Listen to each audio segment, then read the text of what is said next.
نهار مشيت للعرس سمعت تلاقي في ودنيا. انا البنات تزوجت بواحد السيد لا يعمرها دار، ما كان منقصني من حتى شي حاجه، مهلي فيا وعمرني ما تشكيت يعني من شي حاجه في التصرفات ديالو معايا. مشات ايام وجات ايام، كنا هكا جالسين وكنهضروا مع بعضياتنا، وكان واحد العرس ديال شي ناس في العائله، وقلت له باش انني بغيت نمشي ونحضر لهذا العرس. قال لي شوف يا بنت الناس، اللي اولو شرط اخرو نور. اشنو سيدي؟ قال لي العراس محيهم من بالك، عمرك ما تقولي لي نمشي للعرس ديال شي حد، انا مراتي ما نبغيهاش تحضر للعراسات. شوف ولد الناس، انا راني ما غنشطح، ما غندير حتى شي حاجه، غير نجلس ونتفرج بعويناتي. قال لي قلت لك لا هي لا. المهم البنات ما مشيتش لذاك العرس، وانا مزوجه بعيده على دارنا في مدينه وانا في مدينه. كان التواصل بيناتنا غير بالتليفون، ومره كنمشي كنزورهم. وتمر الايام، ولات وليداتي ولاو كيمشيو للمدرسه، الامور حتى لهنا غاديه مزيان. ولكن ما كذبش عليكم، انا فاش كنت في دارنا ما يمكنش شي عرس نمشي له الوالده وما نمشيش معاها. كان عزيز عليا النشاط، عزيز عليا الحيحه، ولكن ماشي حتى لديك الدرجه اللي غادي يخاف عليا راجلي. يعني قلت انا صافي راه تزوجت ووليت بوليداتي، انا اصلا نحترم راسي. وما يخفاكمش انا العراسات ديال هاد الايامات وليتي كتشطحي وخايفه انك تصوري وتلاحي في شي موقع من المواقع.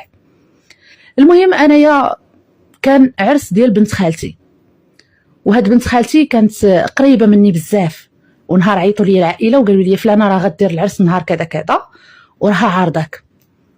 انا ديك الساعه قلت لهم راه ما غاديش نقدر نجي.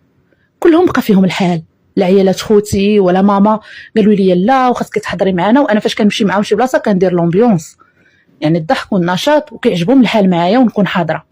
قالوا لي والو، غير شوفي كيفاش ديري وجي باش نمشيو للعرسها.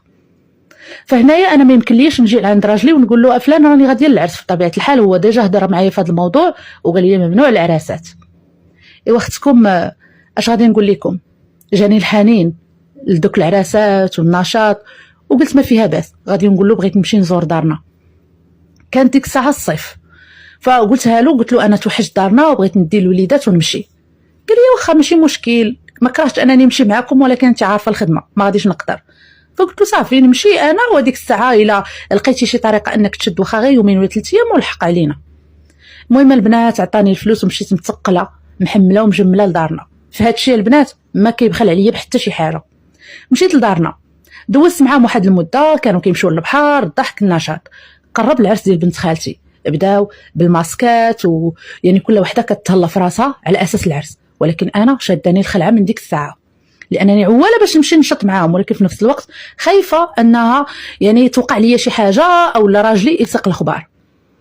ايوا البنات ملي قرب العرس قالت لي ماما والو، خاصك تمشي وصوبي شعرك وقدي حالتك، كري التكشيطه اللي غاديه تدي معاك وكذا. داكشي كامل درناه. وصل العرس ديال بنت خالتي وانا غاديه في الطريق، وما نكذبش عليكم بحال شي وحده اللي شافره شي حاجه ولا دايره شي حاجه ماشي هي هذيك، غاديه ومخلوعه. وعيالات خوتي كيقول لي شوفي راه خفيفك النفس، حنا موالفينكش بحال هكا، ضحكي ونشطي، شكون شافك؟ هو في مدينه وانت في مدينه. قلت لهم صافي. ايوا المهم البنات وصلنا للعرس، جالسين ناشطين ضحكي، الامور بيناتنا مزيانه. راجلي ديك الساعه كان كيعيط ليا وانا ما قدرتش انني نجاوبه. راكم عارفين العرس غادي يسمع الموسيقى، غادي يسمع الزغاريت، ما يمكنش هادشي كامل ما غاديش يسمعوه هو في التليفون، واخا كاع تبعدي راه الصوت كيعطي. فقلت انايا ما غاديش نجاوبو، ندير راسي كنت ناعسه ولا شي حاجه. لكن اش غيدير راجلي؟ غادي يعيط على واحد في خوتي باش يسولو مال فلانه ما كتجاوبش. ولكن خوتي انا ما كنتش قايله لهم بانني انا غادا للعرس وراجلي راه ما باغينيش نمشي للعراسات، هادشي كانوا عارفينه غير ماما وعيالات خوتي. ايوا المهم هو فاش عيط لخويا، خويا غادي يجاوبو، الو فلان كي داير؟ لاباس بخير. فين فلانه؟ كنعيط لها من الصباح ما كتجاوبنيش، بغيت غير نسول عليها ونسول على الوليدات. ايوا قال له فلانه راه معنا في العرس، يمكن غير مع الصداع ديال العرس ما سمعتش التليفون، انا راني برا مع شي دراري صحابي. قالوا كيفاش العرس؟ العرس ديال من؟ قالوا العرس ديال بنت خالتي، على ما فخباركش؟ قالوا لا ما خباري والو. ويقولوا شوف عافاك دخل ليها التليفون بغيت نهضر معاها. قالوا واخا. ايوا يا البنات جاب لي خويا التليفون، حطوا لي في ودني وقال لي هضري يا راجلك كيهضر معاك. ديك الساعه ما عرفت راسي باش تبليت، الماء جمد ليا في الركابي. الو فلان؟ قال لي فلانه راكي مطلقه بلا ما ترجعي عندي للدار، وقطع عليا التليفون. ديك الساعه ما نقولش لكم الحاله اللي كنت فيها، الناس ناشطه وضحكه، وشي كيشطح وشي كيتحير، وختكم قلبها كيتقطع على ديك الهضره اللي سمعت في ودني. المهم داز العرس داكشي اللي عطا الله، وبقيت جالسه وتسنيت يعني ماما وعيالات خوتي حتى على العرس، وخرجنا. قلت واللي وقع من بعد ما كانش كيطيح ليا في البال. تسناو بارتو.